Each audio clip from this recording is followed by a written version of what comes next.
All right, y'all, what's going on? It's Combo Breaker 99. I'm back with another quick video. Okay, so I just went back and I watched one FC 157 the other night because I was a little behind. And that card always comes on real early, so I just wanted to go back and cover a couple of the WMMA fights real quick. Shout out to Wondergirl. She just went in there, made quick work of Zeba Bano in her debut.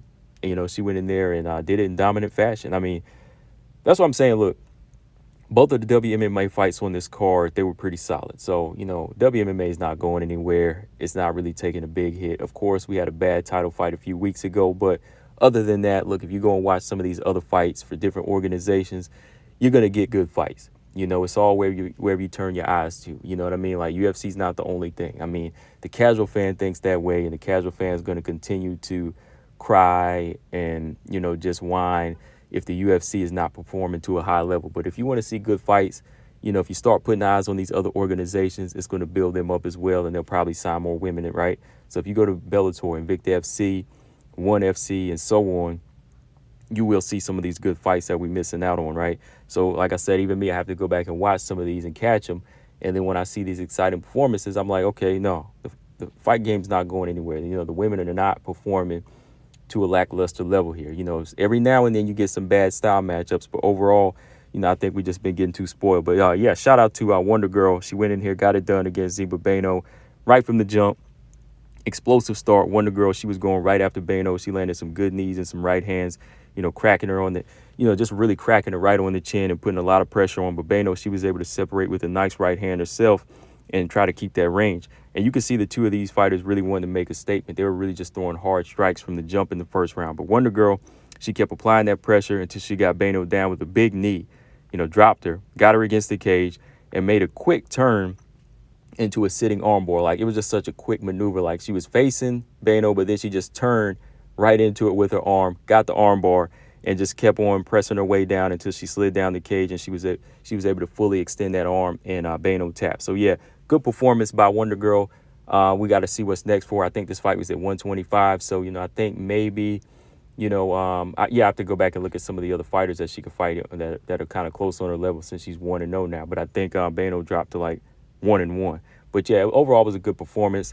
The next fight on the card, the 115 fight, which is atomweight in ONE FC, Alyse Anderson versus Asha Rokka. Now, this fight here, I thought Asha Rokka was going to win. I mean, I thought Alyse Anderson, she definitely had the ground game, but the way it first started off, the way Asha Rokka was going after Anderson, I was like, oh, man, we might see a quick knockout. Again, these two came out blasting. I mean, right from the jump, the first round, they came out blasting bombs. I mean, Rokka, she came out putting the pressure, trying to back up Anderson. She landed a big right hand to drop Anderson, right? And almost had Anderson out in trouble on her back. But Rokka, she was on top landing these hard hammer fists too, so I thought Anderson was about out. But Anderson, she stayed calm, she stayed cool on her back, and she was able to secure Rokka's arm. I think she got that left arm of Rokka, and then slowly slid the leg over the face and was able to lock in that arm bar. So I was like, okay, that was pretty good. But Rokka, she was landing some hard shots with her free arm. With the right arm, she was still landing shots while she was about to get put in an arm bar.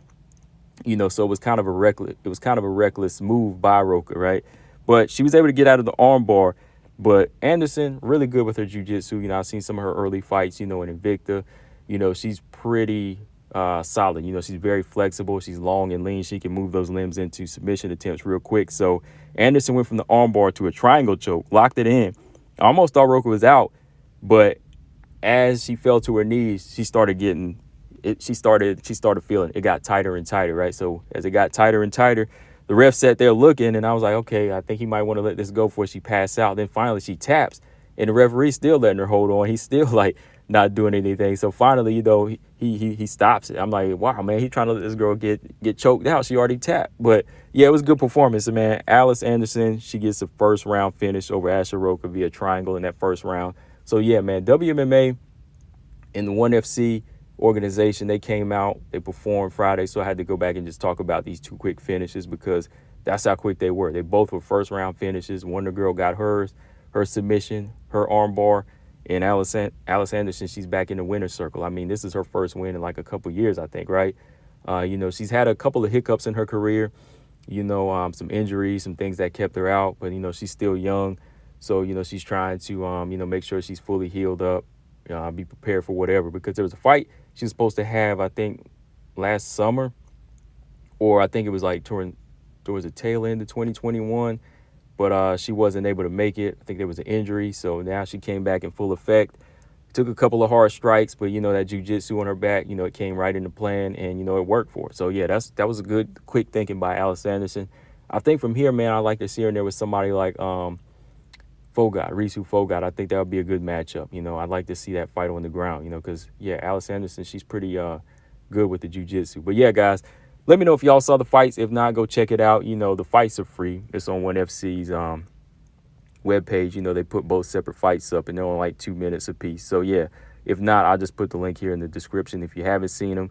But yeah, like I said, man, WMMA is not going anywhere. I'll talk about it in my next podcast episode. Like I said, you just really need to start looking in these different organizations and start giving these other organizations just as much light as we do the UFC. Because like I said, if one's not performing, it's going to make you feel like the whole organization, is not performing, or all the women are not performing. And, that's how stereotypes start. You know what I mean? Whenever you start saying, oh man, this fight let us down, all women suck. You know what I mean?